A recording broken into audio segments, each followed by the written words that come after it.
আমি খুবই গর্বিত, খুবই গর্বিত। মানে ও সব মানুষের জন্য এক্সাম্পল হয়ে থাকবে যে নিজের চেষ্টায় যে নিজেকে প্রতিষ্ঠিত করা যায়, কারো উপর নির্ভরশীল না হয়ে, এবং এটা একটা মানে পুরুষের পরিচয়। লায়লার থেকে মামুনকে আমি বাগিয়ে আনছি। আমার সেলুনটা তৈরি করতে লায়লা আমাকে কত লক্ষ টাকা দিচ্ছে, ঠিক আছে? মানে যে পরিমাণ টাকা দিচ্ছে শুনলে আপনারা অবাক হয়ে যাবে। তো প্রথমত হচ্ছে আমার টাকার খুব শর্ট পড়ছিল, প্রায় হচ্ছে 7 থেকে 8 লাখ টাকা শর্ট পড়ছে। আমি লায়লাকে বললাম যে লায়লা আমার তো টাকা না, বলছে কি ইমরান তুই কাজ বন্ধ রাখছিস কেন? আমি বলছি টাকা শর্ট পড়ছে। বলে কত লাখ? বলছে যে 7 থেকে 8 লাখ টাকা। লায়লা বলো যে তাহলে আমি একটা কাজ কর, আমি তোর একটা চেক লিখে দেই।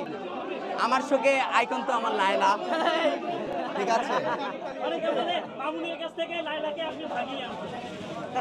বলতেছে লায়লার থেকে মামুনকে আমি বাগিয়ে আনছি। আসলে লায়লার সাথে আমার কি সম্পর্ক এটা সবাই জানে। কেমন লায়লা আমাকে খুব স্নেহ করে, মায়া করে, অ্যাজ লাইক মাই মানে সিস্টার হিসাবে, বুঝতে পেরেছেন? আর কিছু মানুষ হিংসা করে যে বলতেছে যে মামুনের কাছ থেকে লায়লাকে বাগায় নিয়ে আসছি, ওইটা করতেছি, লায়লার সাথে আমি ঘুরতেছি। আমি ভাই খাম পাবলিক না, পরের টাকা ভাঙ্গা খাই না, বাবার টাকা দিয়া চলি, নিজে পরিশ্রম করে চলি, অন্যের উপর ডিপেন্ডেন্ট না।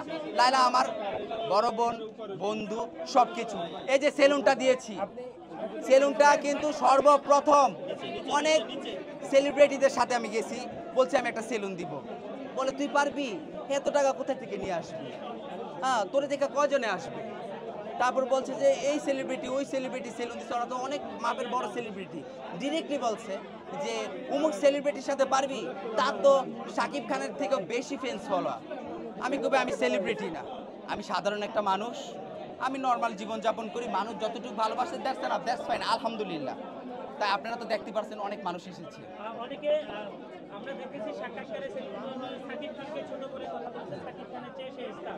এটা নিয়ে আসলে আপনি এই যে অনেকে বলে যে সেলুন করতে লায়লা হেল্প করেছে, টাকাও লায়লা দিয়েছে, এটা ও আচ্ছা শোনেন, তাহলে আপনাদের কাছে আমি সব কথা বলে দিই যে আমার সেলুনটা তৈরি করতে লায়লা আমাকে কত লক্ষ টাকা দিচ্ছে, ঠিক আছে? মানে যে পরিমাণ টাকা দিচ্ছে শুনলে আপনারা অবাক হয়ে যাবে। তো প্রথমত হচ্ছে আমার টাকার খুব শর্ট পড়ছিল, প্রায় হচ্ছে 7 থেকে 8 লাখ টাকা শর্ট পড়ছে।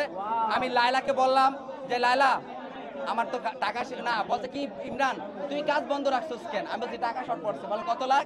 বলছে যে 7 থেকে 8 লাখ টাকা। লায়লা বলো যে তাহলে আমি একটা কাজ কর, আমি তোর একটা চেক লিখে দেই, তুই এটা দে। আমি না, আমি নিব না। তুই যখন পারিস দিয়া দিস, অ্যাটলিস্ট তুই সেলুনটা দাঁড়া করা। তারপর কি করলাম যে না, লায়লার কাছ থেকে নেওয়া ছোট করবো না, তাহলে পাবলিক হয়ে যাবো। যে লায়লা যে আমাকে এইটুকু ভরসা দিছে যে দিব, যে মানুষগুলো আমার পাশে ছিল, ইভেন কি যে মানুষগুলো আমার রক্তের সম্পর্ক, তারা আমাকে 5 টাকা দিয়েও দেয় নাই, কিন্তু ও আমাকে তো অ্যাটলিস্ট বলেছে যে আমি তোর পাশে আছি, নিয়ে 7 থেকে 8 লাখ টাকা। এর থেকে বড় চাও আমার এই বোনটির কাছ থেকে আর কিছু পাওয়া না।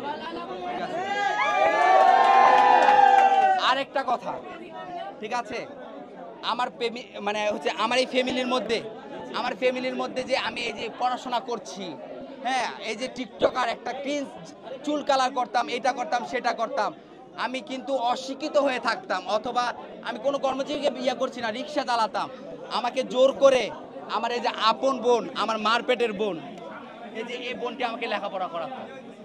মানে আমার এই বোনটি লেখাপড়া করাতো, যখন আমি পড়তে বসতাম না সন্ধ্যার সময়, একটা ব্যাট দিত, লম্বা ব্যাট দিয়ে ঠাস করে মানে বাড়ি দিত হাতে। এখন আমার এই দাগগুলো হাতে আছে।